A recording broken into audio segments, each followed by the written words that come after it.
जय राधा माधव कुंज बिहारी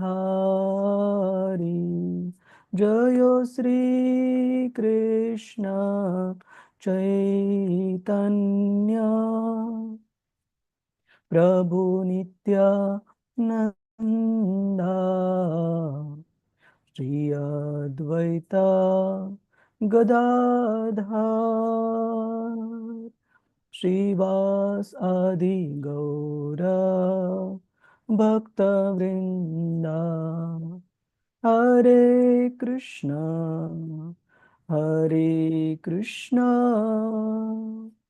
कृष्ण कृष्ण हरे हरे हरे रामो राम राम हरे हरे हरे कृष्णा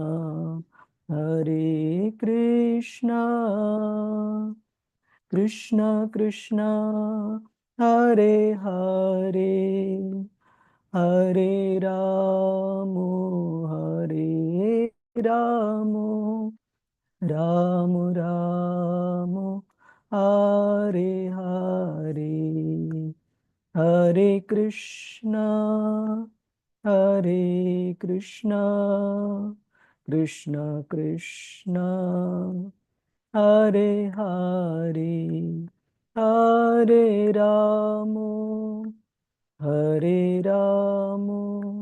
राम राम हरे हरे जयो राधा गोविंद राधा गोविंद श्री राधे जयो गौरानिताय जयो गौरानिताय जयो गौरानिताय जयो गौरानिताय जयो जयो प्रभुपाद प्रभुपाद प्रभुपाद प्रभुपाद जयो जयो गुरुदेव गुरुदेव गुरुदेव गुरुदेव हरिनाम संकीर्तन की जय श्रील प्रभुपाद की जय गुरु महाराज जी की जय ओम नमो भगवते वासुदेवाय ओम नमो भगवते वासुदेवाय ओम नमो भगवते वासुदेवाय नारायणं नमस्कृत्य नरं चैव नरोत्तमं देवीं सरस्वतीं व्यासं ततो जयमुदीरये नष्टप्रायेषु अभद्रेषु नित्यं भागवत सेवया भगवतीरुत्तमश्लोके भक्तिर्भवति नैष्ठिकी कृष्णाय वासुदेवाय देवकी नन्दनाय च नन्दगोपकुमाराय गोविन्दाय नमो नमः ॐ अज्ञानतिमिरन्धस्य ज्ञानाञ्जनशलाकया चक्षुरुन्मिलितं येन तस्मै श्रीगुरवे नमः नमः ॐ विष्णुपदाय कृष्णप्रेष्ठाय भूतले श्रीमते भक्तिवेदान्त स्वामिन् इति नामिने नमस्ते सरस्वते देवी गौरवाणी प्रचारिणे निर्विशेष शून्यवादी पाश्चात्यदेशतारिणे जय श्री कृष्ण चैतन्य प्रभु नित्यानंद श्री अद्वैत गदाधर श्रीवास आदि गौर भक्त वृंदा Hare Krishna, Krishna Krishna, Hare Hare, Hare Rama, Rama Rama, Hare Hare. Hare Krishna, Prabhuji's, Mataji's, welcome you all to today's discussion on Srimad Bhagavatam. Hare Krishna Prabhuji. Hare Krishna Prabhuji, Pranams Prabhuji. Hare Hare Krishna. Krishna Prabhuji. Pranam Prabhuji. Hare Krishna, Dandavas. Hare Krishna Prabhuji. Dharma Pranam. Hare Krishna, Dandavas, Prabhuji's, Mataji's. So very happy and grateful to be with all of you this morning, discussing Srimad Bhagavatam, the wonderful instructions being received by Maharaj Prithu from the four Kumaras led by Sanat Kumar. And I am currently on office trip to Mumbai, so you would find the background surroundings a bit different than usual. So we see in this particular wonderful instructions being granted by Sanat Kumar to Maharaj Prithu, very important truths about the human form of life, and specifically the instructions that are very relevant and applicable to the householders are being imparted by Sanat Kumar to Maharaj Prithu. So let's go through the verse and then we'll go through few important points. Please try to recite. Tatrapi moksha evartha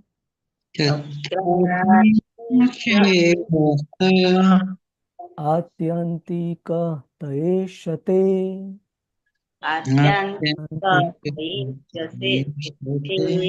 Traivargyortho yato nityam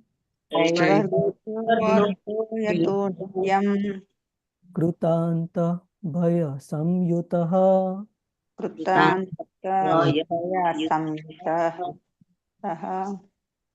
Any devotee would like to read through the translation and purports? Prabhuji's, Mataji's. Prana Nandini Madhavi Mataji. Hare Krishna. Thank you, Prabhuji. Not able to see. Not able to see. Translation by Srila Prabhupada ki jai. Out of the four principles, namely religion, economic development, sense gratification, and liberation, liberation has to be taken very seriously. The other three are subject to destruction by the stringent law of nature, death. Hare Krishna Prabhuji, purport also I will... Yes, please continue. Yes, Mataji. Purport by Srila Bhaktivedanta Srila Prabhupada ki jai. Moksha or liberation has to be taken very seriously, even at the sacrifice of the other three items. As advised by Sutta Goswami in the beginning of Srimad Bhagavatam, religious principles are not based on success in economic development. Because we are very attached to sense gratification, we go to God, to the temple or churches for some economic reasons. Then again, economic development does not mean sense gratification. Everything should be adjusted in such a way that we attain liberation. Therefore, in this verse, liberation, moksha is stressed. The other three items are material and therefore subject to destruction. Even if somehow we accumulate a great bank balance in this life and possess many material things, everything will be finished with death. In Bhagavad Gita, it said that death is the supreme personality of Godhead, who ultimately takes away everything acquired by the materialistic person. Foolishly, we do not care for this. Foolishly, we are not afraid of death, nor do we consider that death will take away everything acquired by the process of dharma, artha, and kama. By dharma or pious activities, we may be elevated to the heavenly planets, but this does not mean freedom from the clutches of birth, death, old age, and disease. The purport is that we can sacrifice our interest in Traivargya, religious principles, economic development, and sense gratification, but we cannot sacrifice the cause of liberation. Regarding liberation, it's stated in Bhagavad Gita 4.9, Tyaktya deham punarjanma neti. Liberation means that after giving up this body, one doesn't have to accept another material body. To the impersonalists, liberation means merging into the existence of impersonal Brahman. But factually, this is not moksha because one has to again fall down into this material world from that impersonal position. One should therefore seek the shelter of the Supreme Personality of Godhead and engage in his devotional service. That's real liberation.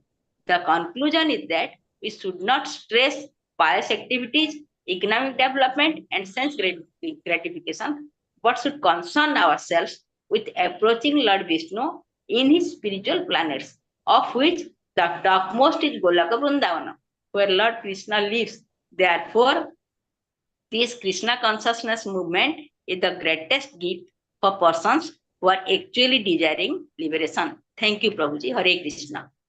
Thank you, Mataji. Srila Prabhupada ki jai. Out of the four principles, namely religion, economic development, sense gratification, and liberation, liberation has to be taken very seriously. The other three are subject to destruction by the stringent law of nature, death. So we see at the beginning of Srimad Bhagavatam, when Srila Vyasadeva has just begun offering his obeisances to the Supreme Lord and giving all the audience the definition of the Supreme Lord with the help of 7 different characteristics of the Supreme Lord, we see Srimad Bhagavatam in the second verse, in the very second verse itself, rejecting the 4 Purusharthas, namely Dharma, Artha, Kama, Moksha, as Kaitava Dharma. As Kaitava Dharma means the ulterior form of religion or the cheating religion. And we will see why it is called a cheating religion. So if Srimad Bhagavatam at the very onset itself is rejecting the process of the 4 Purusharthas, Dharma, Artha, Kama, Moksha, then is it that the Sanatan Dharma, it is against Dharma, Artha, Kama and Moksha? The answer is no. Because if Sanatan Dharma was against the 4 Purusharthas, which are required definitely, especially for people from different stratas, from different layers of social and spiritual development, to take to the path of bhakti gradually, these 4 Purusharthas are definitely needed. And that's why we see Srila Vyasadeva himself, the author of Srimad Bhagavatam, in all his other writings, namely the Vedic scriptures, 99%, or in fact more than that, 99.99% of the Vedic scriptures, we will find the description of these 4 Purusharthas, namely religiosity, based on religiosity to obtain material development, economic development, and using that economic development in regulated sense gratification. This word is very important, regulated. And then after a person is done or frustrated enough with this process of trying to enjoy materially, then to take up to the path of liberation. So this gradual development to the level of seeking liberation from this material world is definitely needed, and that's why the Vedic scriptures does give lot of stress, lot of importance on this process. However, in this particular part of Srimad Bhagavatam that we are discussing today, we see that the 4 Kumaras led by Sanat Kumar are instructing King Prithu that out of these 4 steps of the 4 Purusharthas, Dharma, Artha, Kama and Moksha, 3 are material. Namely, which 3 are material? The first 3. Religiosity. So religiosity, don't consider that it is material in the whole sense, but religiosity, following religiosity for the process, for the getting the material advancement, economic development, it is considered as material. And we will see some of the examples from the scriptures. There are so many examples of personality who followed the path of religiosity only to get what they wanted in terms of material advancement.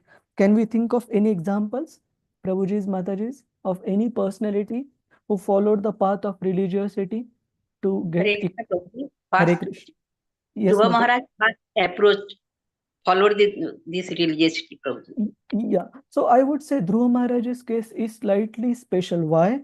Because he did not follow the religiosity in the sense of guidelines given in the Vedas, but he directly approached a pure devotee of the Lord. So obviously, the purpose was to get economic advancement, to get a kingdom greater than his great grandfather.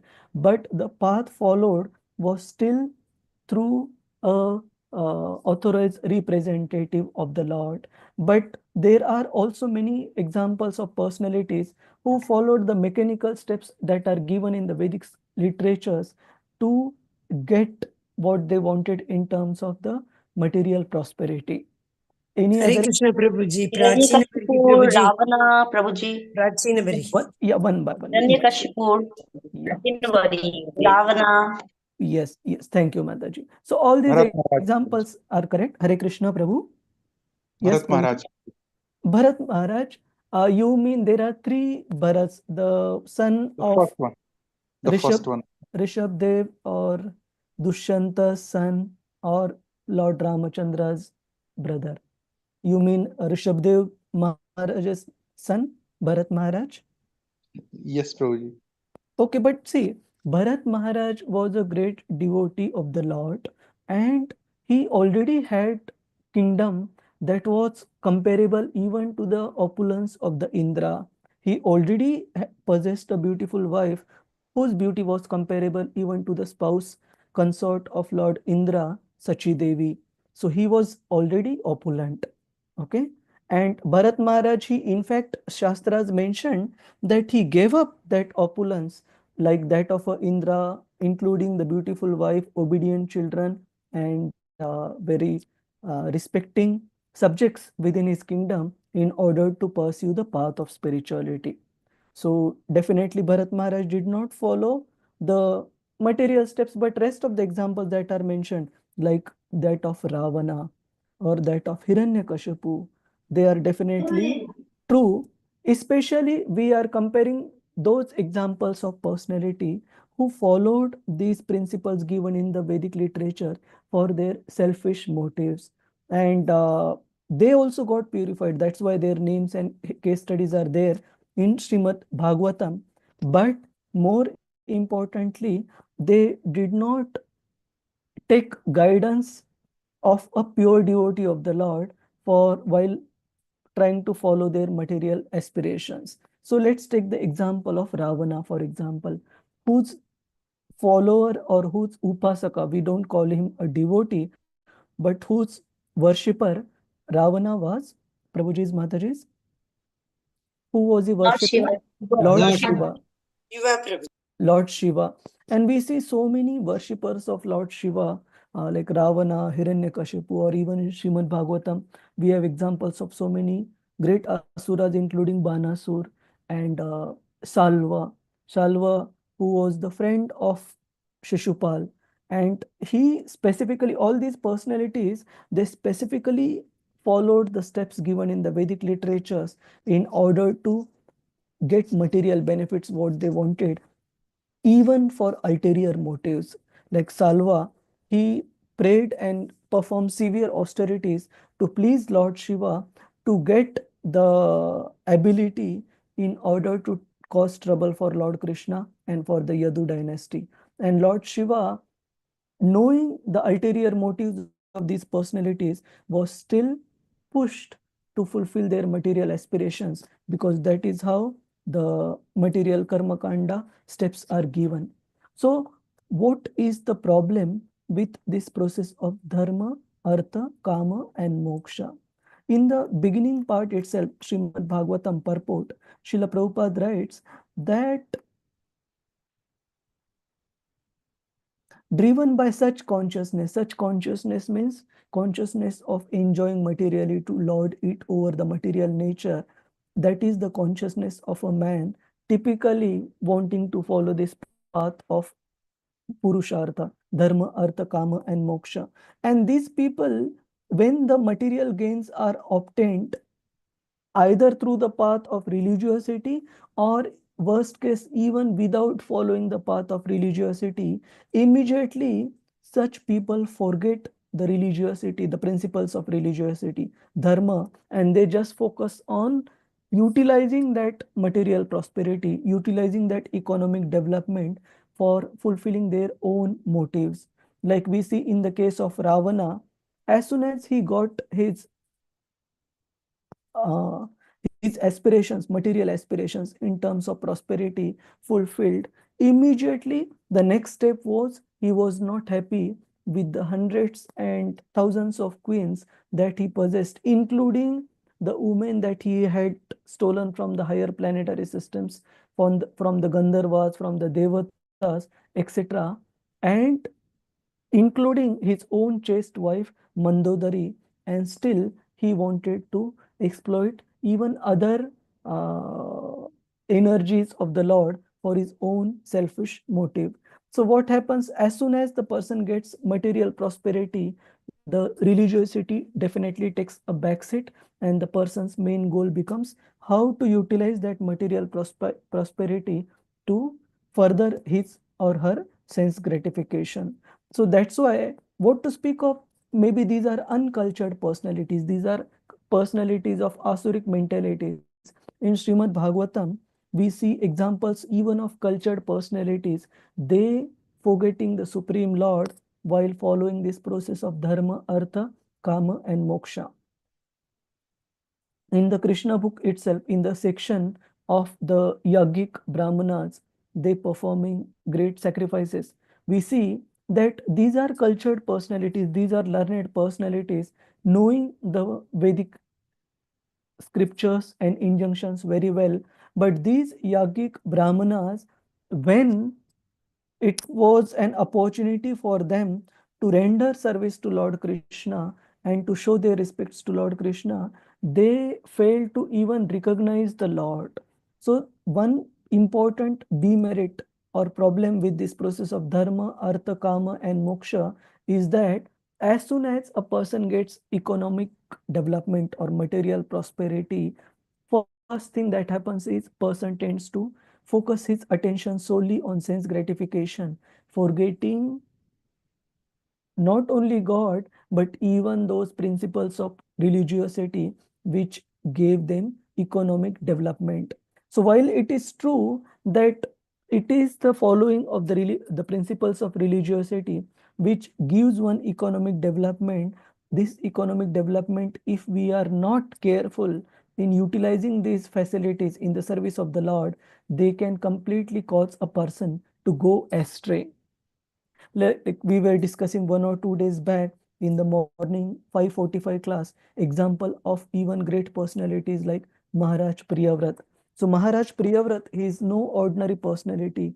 He is directly the grandson of Lord Brahma, coming from Manu himself, Uttanapad Maharaj, Priyavrat Maharaj, etc. So they are one of the first Prajapatis, they are the first progenitors coming from Lord Brahma. And such great personalities also, we saw in that particular example, how when he took up to managing the day-to-day affairs of the kingdom, he did go astray and became attached to that the position of being the king, ruling over the kingdom. But finally, it was only by the mercy of Lord Brahma that he was able to resume the path of devotional service. So forgetfulness of the Supreme Lord is a great obstacle for a person wanting to progress in his life, in his spiritual life. And in Bhagavad Gita, we see this particular point even being reconfirmed by Lord Krishna, where he mentions Bhog Aishwarya Prasaptanam Taya Aparuta Chetasam Vyavasayatmika Buddhir Samadho Na Vidiyate. That a person who becomes attached to enjoying material sense gratification, who becomes attached to material opulence and sense gratification. Bhoga and Aishwarya. For such a person, the resolute determination to practice Krishna consciousness, to practice the path of devotional life, devotional service, it becomes very, very difficult.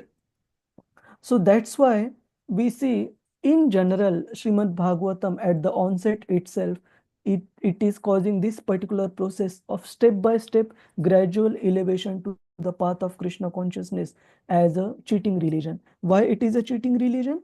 Because it involves lot of dangers. There are dangers that one may tend to forget the Supreme Lord if one is not careful while achieving this sense gratification in between.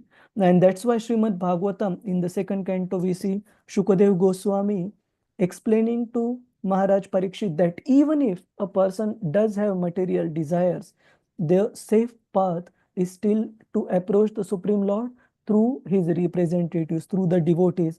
Like one devotee mentioned the example of Dhruva Maharaj in this discussion in the beginning. So Dhruva Maharaj's example is approaching the Supreme Lord for the purpose of fulfilling his material desires, which is slightly different than this path of following the four Purusharthas. And that path is safer. That even if Bhagavata mentions that even if one has material desires, if we go to the Supreme Lord with those material desires, Krishna will purify the heart of those material desires and then will gradually cause the fulfillment of those desires in such a way that person doesn't get bound in the mire of karmic life, in the mire of action and reaction. But he is able to purify his heart and then advance to the next step of Krishna consciousness.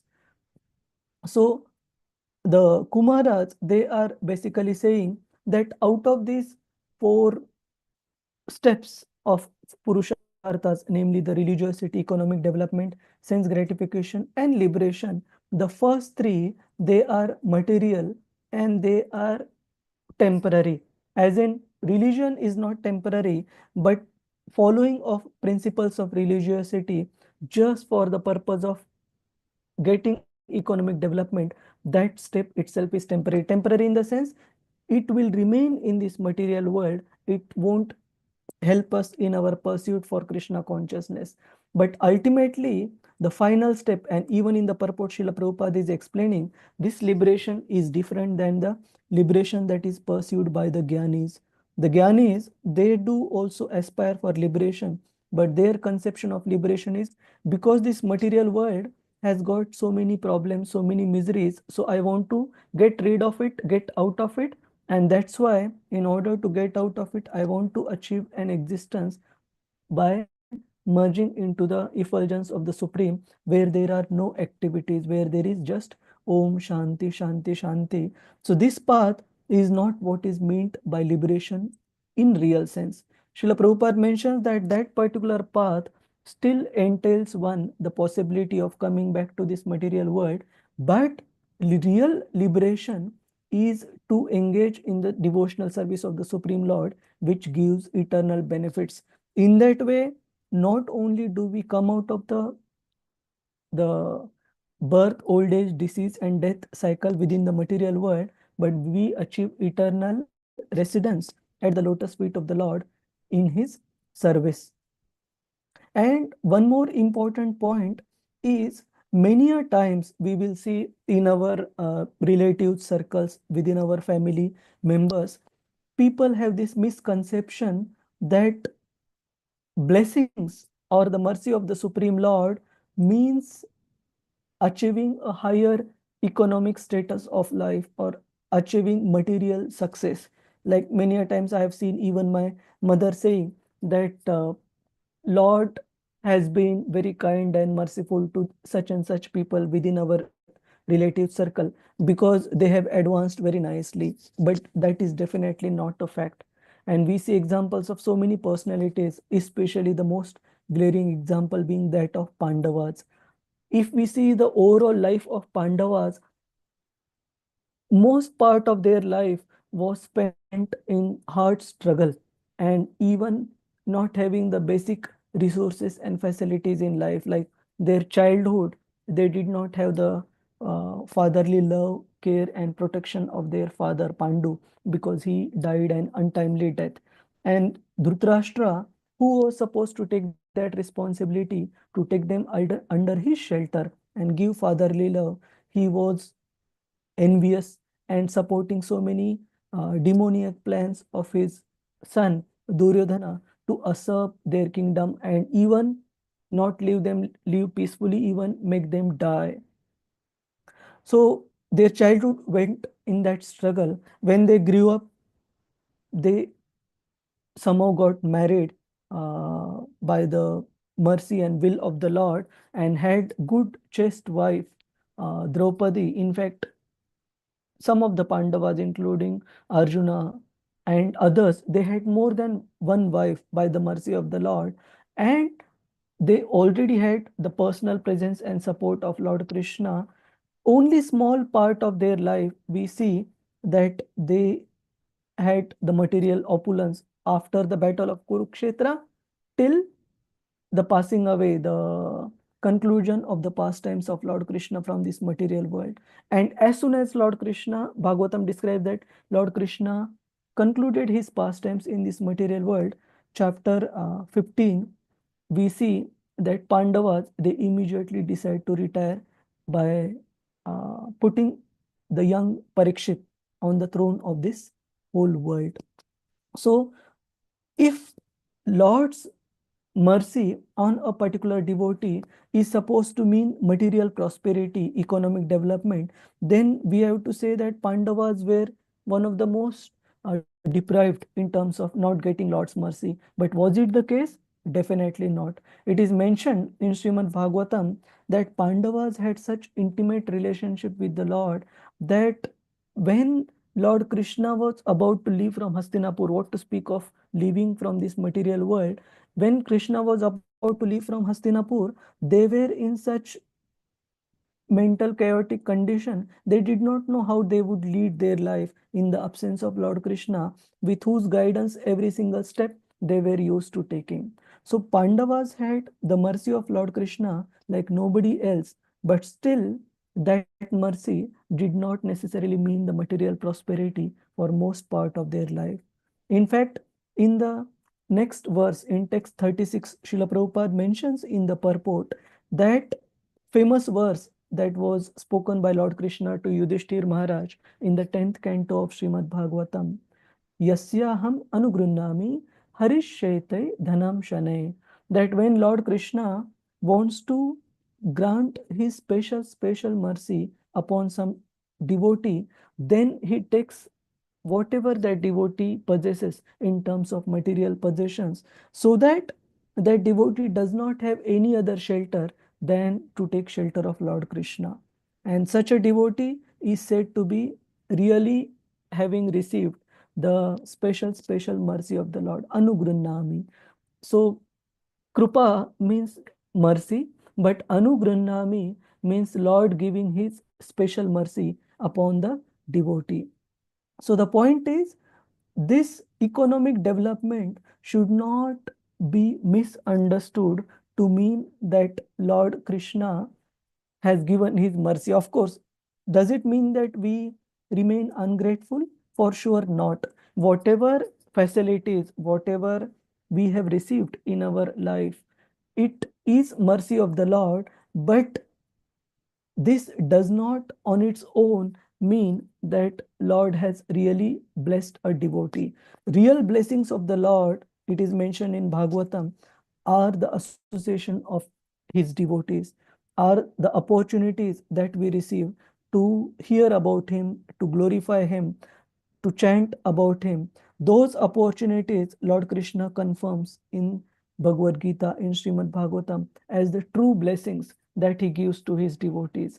And along with those blessings, whatever other facilities are needed for us to conduct our spiritual life, to thrive in our spiritual life, to render our devotional service, Krishna does provide those facilities. But a devotee has to be very careful that those facilities are coming from Krishna, and Bhagavatam mentions that he also takes those facilities away whenever the purpose for those facilities is fulfilled, like he did in the case of Arjun. And a devotee's glory is that a devotee is neither attached when Krishna has given those facilities, and the devotee is nor morose or not dejected or depressed when Krishna takes away those facilities. A devotee's glory is he is completely unattached. In fact, he is completely attached to serving Lord Krishna in both those situations, like Arjuna and the Pandavas did. Arjuna fondly remembers Krishna after Krishna's departure from this material world.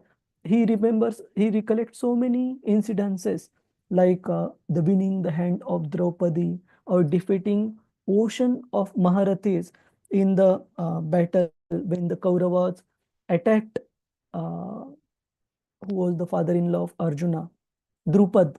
When Kauravas, they attacked the kingdom of Maharaj Drupad when the Pandavas were staying in that particular, sorry, who was the, not Drupad. What was the name of the king, Prabhuji's, Mataji's, whose kingdom Pandavas stayed during the Agyatavas? Virat. Virat, sorry. Yeah, thank you, Mataji. So Maharaj Virat, so his kingdom, when the Kauravas attacked the kingdom and stole the cows of Maharaj Virat, we see Arjuna recollects that particular incident where Arjuna was able to single-handedly defeat the ocean of Maharathis of the Kauravas. Or he recollects so many other wonderful pastimes where Krishna extraordinarily blessed him with strength just to fulfill his purpose of establishing dharma. So even Srila Prabhupada, he mentioned that earlier Krishna tested me by taking away everything, like Srila Prabhupada's own business venture, Prayag Pharmacy. We see that not one time or two time in Lilamrut we see when Srila Prabhupada came at a stage in his householder responsibilities where majority of the responsibilities were taken care, Krishna made him fail in his business venture total 6 times. There are 6 particular times when Srila Prabhupada tried to revive the business, and again, like sometime his own employees cheated him. At other times, his business partners cheated him. So there were one losses after another. And Srila Prabhupada mentions, like there is a mention in Leelamrut, that Srila Prabhupada felt, he laughed at seeing the Lord orchestrating these business venture failures just so that there is no one else for Srila Prabhupada, Abhay Babu, to take shelter other than Lord Krishna. So Srila Prabhupada mentioned to the devotees that earlier Krishna tested me by taking away everything, and now means when ISKCON as an institution was already established and Srila Prabhupada had the devotees had so many temples, and those temple communities had so much opulence and all. Srila Prabhupada mentioned that now Krishna is testing me by giving everything. Earlier, Krishna tested me by taking away everything, and I have to pass both the test.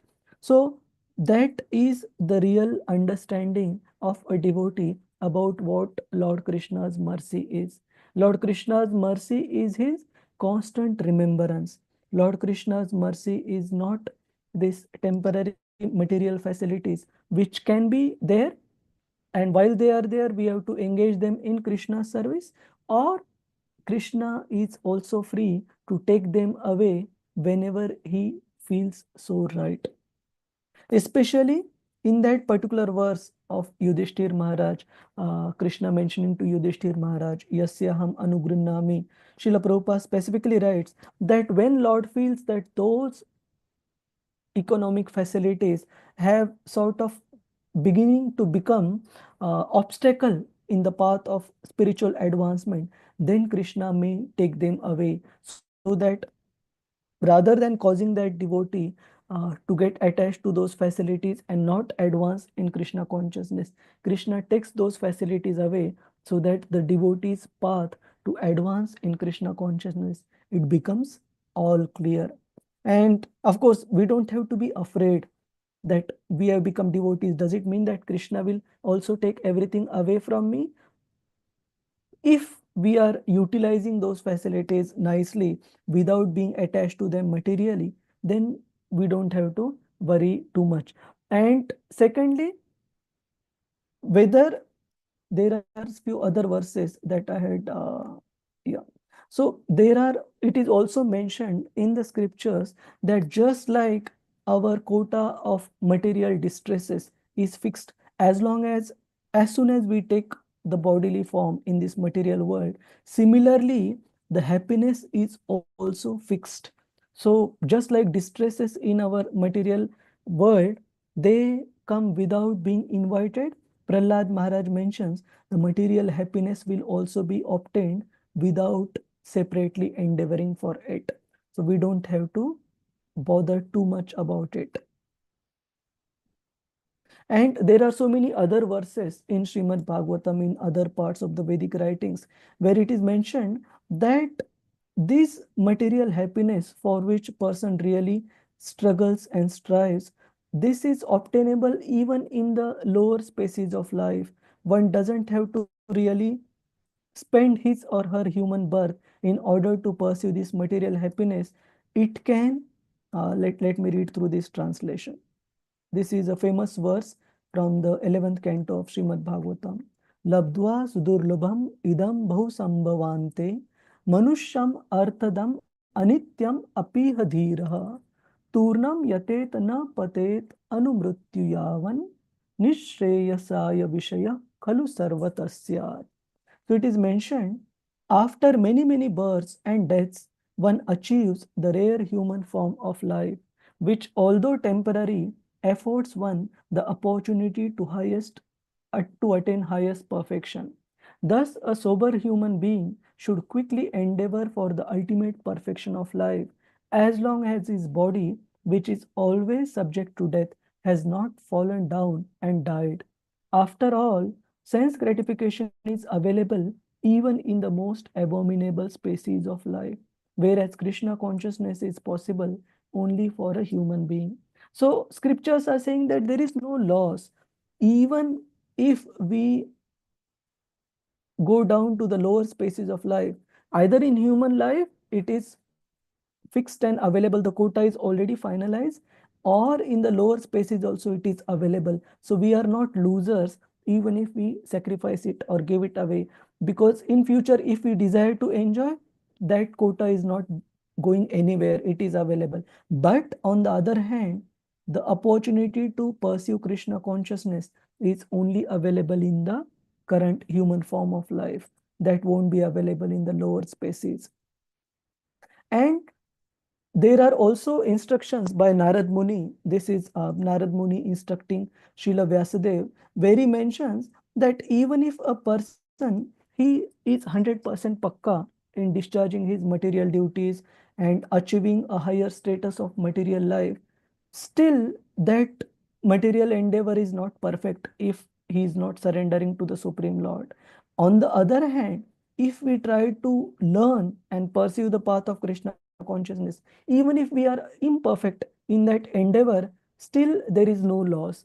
That means perfect material life is still imperfect, and imperfect spiritual life is still perfect. That means the so-called imperfections that are there in our spiritual practice, Krishna will still adjust that and forgive that, or arrange for those imperfections, for those gaps to be fulfilled. On the other hand, how much ever careful and attentive we may be in discharging the material duties, that discharge of the material duties can never ever lead us to perfection in spirituality. That doesn't mean we neglect our material duties. We do follow those duties, but we understand that following those duties is not all in all. So coming back to the verse today, we see the Kumaras led by Sanat Kumar explaining this very important point, that true essence of human life is ultimately pursuing the path of gaining eternal residence within the spiritual world, the path of liberation in true sense. And all other steps that are there given in the Vedic scriptures to achieve that state of liberation, those steps are nothing but temporary steps. The benefit for which will be temporary. It will finish with the end of the body. So we will conclude, Prabhuji's, Mataji's, we are concluding slightly early. If there are any questions, comments, maybe we'll open the discussion to the floor for a few minutes. Hare Krishna. I hope Prabhuji's, Mataji's, whoever is attending these classes, you are able to appreciate the flow of the instructions of the four Kumaras. Like Yes, Prabhuji. Yes, Hare Prabhuji. if we see the earlier verses, right, these instructions are so important and so practical, especially for the householder life. Why? Because brahmacharis, sannyasis, vanaprasthas, they are not that much pursuing these all processes which are like called as dangers here, like constantly thinking of earning money and pursuing the path of sense gratification. This is mainly applicable for the householders. So we have to understand that major part of Bhagavatam is devoted for all of us householders. Even when we see the 12 Mahajanas, Janaka, Shukadev Goswami, Lord Shiva, four Kumaras, Prithu Maharaj, here one Mahajan is instructing another Mahajan, and they are all just for our benefit. So out of these 12 Mahajanas, we see 7 of them are Grahasthas. So definitely the scriptures are attentive and careful about explaining us the fallacies, dangers of family life. We have to be very careful. Hare Krishna. And at the same time, being careful doesn't mean being afraid or scared. Will Krishna take away my sense gratification?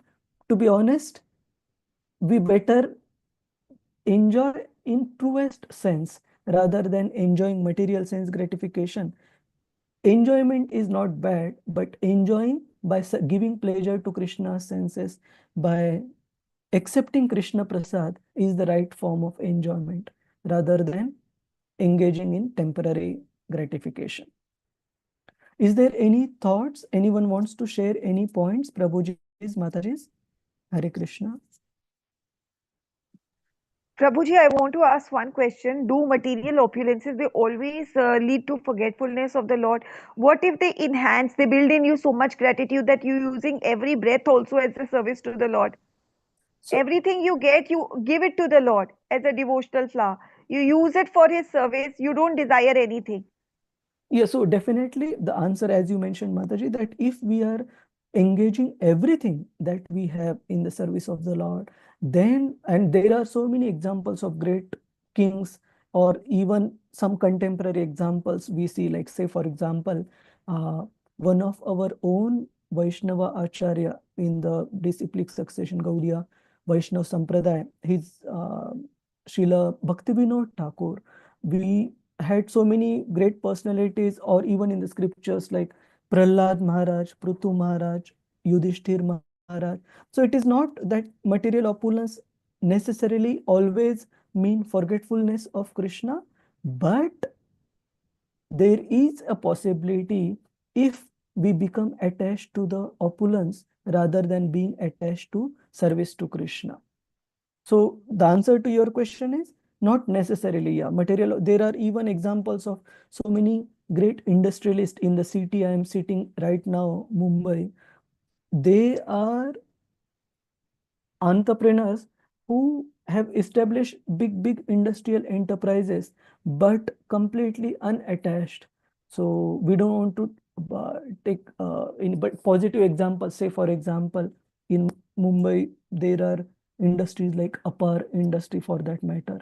You can Google. So it's thousands of thousands of crores of business empire, but these personalities are not attached.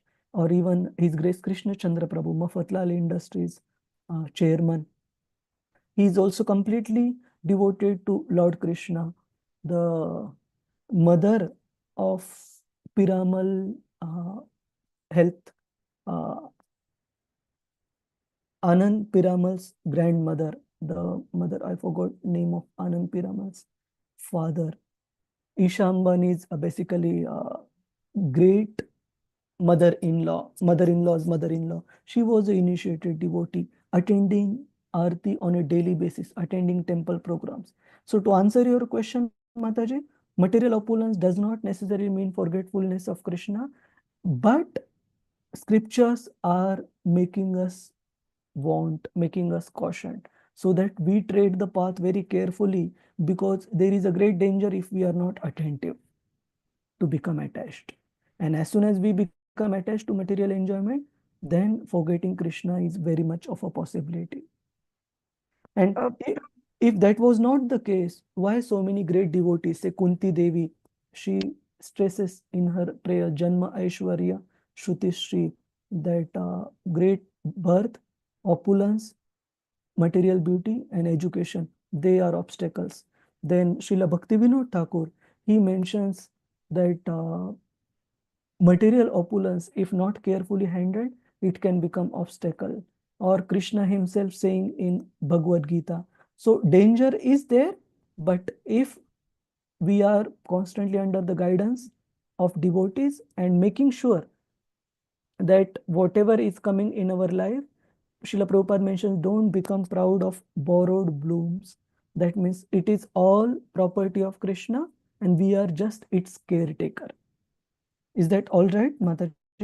Yes, Prabhuji, my question is that like how to be equiposed towards everything, whether we get something or whether we don't get something. Because I read in Bhagavad Gita that he who is equiposed to joys and sorrows, friends and foes, who takes everything with equality, no duality, that person is very dear to me. So that Yeah. whatever situation in life I land up in, whether good or bad, I never complain to Almighty. In fact, I come even more and more and more close to Him. So, how to develop that attitude?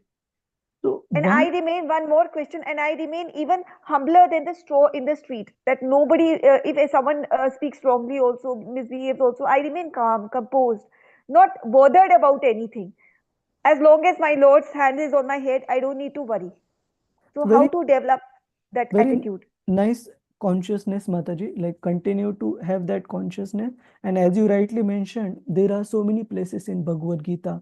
In fact, we would need to struggle to find a chapter where Krishna does not stress being equipoised or being equally disposed, either in happiness, in distress. In second chapter he stresses, then in the karma yoga chapters he stresses, then in the pure devotional service he stresses that my devotee in happiness or distress is always equipoised. In the qualities, in the 12th chapter of Bhagavad Gita, the qualities that make one dear to Krishna, he stresses this point, that how a devotee is equally disposed. In the 6th chapter, he stresses this particular point as well. So, first and foremost step to be equipoised is to understand that whatever we have been blessed with in our life, all those facilities are 101% belonging to Lord Krishna. Like recently, I heard from one devotee that a devotee, he carries with him Krishna to such an extent that this devotee used to write, like, say, for example, if I invite him to our home for prasadam, then he would say, yes, Prabhuji, we would come. Even if he is alone coming, he would still use we instead of I. And I used to think that maybe Prabhupada also used to mention in his writing that we have seen. We means, does it mean the group? So he mentioned the we means I and Jagannath, or I and Lord Krishna, we will come to your place, or I and Lord Krishna, we will do this and this. So that's why he would always use we. So that is a devotee's consciousness that everything that is there in my life is Krishna's property, and ultimately whatever action, whatever pursuit I will do in my life, I will do with the blessings of the Supreme Lord. If he so desires, he can grant me success. And even if there are failures, even if there are, you know, results that are not very palatable to me, ultimately, as long as Krishna is pleased, that is good. So if we have that consciousness, then whatever comes in our life, we will always be grateful, Mataji. And it is also mentioned in the scriptures, Srila Prabhupada also mentions in his classes, that a grateful devotee, he can only retain the mercy of the Supreme Lord in his heart. He will always remain happy. On the other hand, a person who is not grateful, even if he or she gets everything, every single facility in his life, still that happiness will always be elusive to such a devotee. So how do we remain equipoised? First, by understanding everything is belonging to Krishna, and second, by acknowledging that whether I get results that I want or even I get the results other way around, as long as I am serving Krishna sincerely under the guidance of devotees, senior devotees, and as long as he is pleased, I am happy. Even if the results are not as per my liking, that is totally fine. Then we will become equipoised. We won't be too much elated when the success comes, or we won't be depressed when the failure comes. And secondly, also constantly take aspiration from such great personalities, like read that particular chapter where Pandavas are retiring, 15th chapter, 16th chapter in first canto. What is their consciousness after Krishna has gone? And if we also keep the same, gone doesn't mean gone from the memory, but gone from the physical presence. How did they react? How did they intensely remember Krishna? And if we keep that consciousness, then we don't have to worry, even when there are successes or even when there are failures. Is that all right, Jyoti Mataji? Yes, Prabhuji. Thank you. Hare Krishna. Hare Krishna. Hare Krishna. And to be honest, remembering Krishna in difficulty is natural for a devotee, but remembering Krishna when everything is just the way we want is very difficult. That's why Kunti Devi also acknowledges that we have to be very careful when things are going just the way we want. Any other question, comments, Prabhuji's, Mataji's? Prabhuji, Hare Krishna. Hare Krishna. Yes, Mataji. I just wanted to say that in an average life, generally things don't really go the way you want. Things go the way that the Lord has apportioned. And what I have realized after some years, that during the time of difficulty, you spend so much time trying to solve the difficulty that you are actually drawn closer to the Lord. And then when you come back to some degree of stability, you understand that whatever degree of stability you have, you don't deserve. You have not done anything to get it. It has been given to you by the Lord in His generosity. He is holding you afloat. He is giving you the happiness, the material satisfaction, or whatever it is. And what is good for you and what is not good for you, He's not giving. So it is He who is in charge. He is in control, and He will give you what you deserve, and He will not give you what you don't deserve, and what is not good for you. So I have realized, Prabhuji, through my own life that material stability also, during that time also you have to remember the Lord, and during instability also you must remember the Lord, because He is in charge. He's taking you through, and never will He let you drown. You are constantly close to Him. He's even closer. So He will not let you drown. You will come out of that ocean of difficulty and come out the other side dry, high and dry, and He is the one to take care of you. Thank I have you. realized that, Prabhuji. Thank you, Mataji. Thank you, Mataji. Hare Krishna. Hare Hare Krishna. Krishna. Prabhuji, one question I want to ask. I Yes. always feel hesitant to ask the Lord for something because the thought merges in me that what if this thing is not good for me? Why should I ask Him for that? So I always say that if it is your will, then in your will I would like to do that. But yet I feel hesitant even in that, because then I feel that nothing is more important, more valuable than the Lord, because Lord is everything and rest everything comes under something. So it's better if you get the Lord, if you ask the Lord for the Lord, that will be most beautiful thing. So is that attitude wrong? Because in my dental college also one girl told me, Didi, he's your father. You can ask him for whatever you want. But I feel hesitant. I feel that even if the world troubles me, even then I will not ask him that give me this, give me that. I will say, Lord, I want you.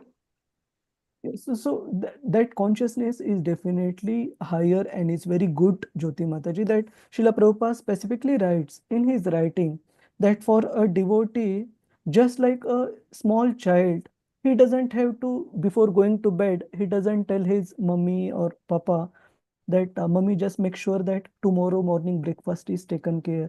Tomorrow I have got a fresh iron set of pair for going to school. He already knows that parents will arrange all that without even asking. So devotees, truly surrendered devotees consciousness is avashya rakshibe Krishna, that whatever is required for my maintenance, protection, Krishna would definitely arrange. And to be honest, he is arranging. But if there are any such cases where we are not sure whether that particular thing which we are desiring is, whether it is for our good or not, then we can always give that free hand to Lord Krishna, that I don't have that bird's eye view or intelligence or understanding whether this particular thing I am desiring is good or not. But if you feel that it is for my spiritual good, it would be conducive for my spiritual advancement. If you so desire, then help. Or there are cases, say for example, when some of our near and dear one, they are in difficulty, or they are having a terrible health, their life is in danger, then we can pray that, my dear Lord, if you so desire, if you so please. Even Srila Prabhupada mentioned to his students when his health went bad in 1969, he needed to return back to India. He mentioned, you pray to Lord Narasimhadev, if you so desire, you gave good health to our spiritual master so that we can continue to receive his guidance for some more time. So, but at the same time, if the results still go other way than what we would have desired, then still we have to accept that as Krishna's will. So two things we said, for day-to-day running of our life, we should have faith in Krishna that he will definitely arrange what is required for our maintenance. And if in special scenarios where we have limited ability to understand what is good for us, we should still give Krishna free hand, that this is my prayer, but you see what works, what you think is right. Is that all right, Jyoti Mataji? Thank you, Prabhuji. Hare Krishna. Hare Krishna. So thank you all Prabhujis, Matajis. I just need to get ready and leave for office. So that's why we started slightly earlier and we are ending slightly earlier. Have a happy Krishna conscious day. Vamcha kalpa tarubhyascha kripa sindhubhya evacha patitanam pavanebhyo vaishnavebhyo namo namaha. अनंत कोटि वैष्णव वृंद की जय, वैष्णव Thakur Thank की you so जय, much, Prabhuji. Srila Hare Krishna. Prabhupada की Hare जय। Thank you, Krishna. Prabhuji. Jai Hare Gurudev, Krishna. Jai Prabhuji. Krishna. Hare Krishna.